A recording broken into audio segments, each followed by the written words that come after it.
ఏంటి పిచ్చి పట్టిందా? పిచ్చి పట్టడం కాదు, దీని పేరు రెచ్చిపోవడం. ఇన్నేళ్లు బెడ్ రెస్ట్ ఇచ్చిన మన బెడ్కి ఇక నుంచి పగలు రాత్రి పనే. ఏంటి వాగుతున్నారు? నువ్వు ఆశపడ్డట్టుగానే నాకు అభిమన్యుకి ఇకపైన ఫ్రెండ్షిప్ కట్టే. మీరు అభిమన్యు ఫ్రెండ్షిప్ ని కట్ చేశారు. ఛాన్సే లేదు. అభిమన్యునే నా ఫ్రెండ్షిప్ కట్ చేసేలా చేశా. నమ్మేటట్టుగా లేదే. నువ్వు నమ్మవని నాకు తెలుసు. ఇంకొకసారి చెప్పగలవా?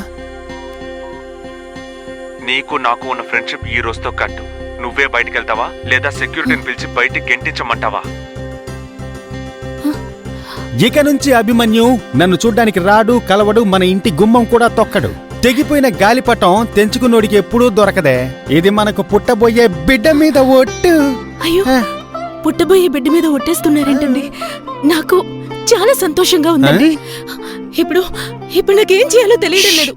నువ్వేమీ చేయొద్దు, చెయ్యాల్సినవన్నీ నేనే చేస్తా. వదలండి, ఇప్పుడు నాకు నడుం పట్టేసేలా ఉంది. నీకు నడుం పట్టేసినా సరే, ఇంకేం పట్టేసినా సరే వదిలే ఉద్దేశమే లేదే. ఏంటి బేనా? మర్యాద తగ్గిపోతూ ఉంది. ఆసుకి మూడొచ్చిందంటే మ్యాటర్ ఓవర్ పిల్ల. మ్యాటర్ ఓవర్ అంటే ఏం చేస్తారేంటి చెప్పండి.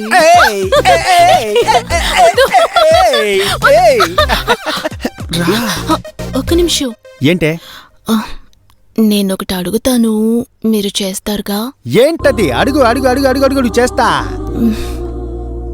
ఆ మొబైల్స్ ని సీమా మొబైల్స్ గా మారుస్తారా?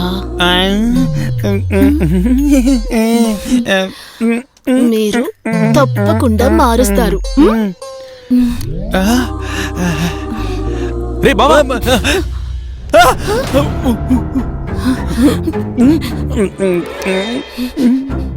ఏంటి బావా, నీతో ఫ్రెండ్షిప్ కట్ చేసుకున్నానని బాధపడుతున్నావు అనుకుంటే ఇలా తలుపు కూడా మూసుకోకుండా పెళ్ళాన్ని గట్టిగా వాటేసుకొని కిస్ చేస్తున్నావే.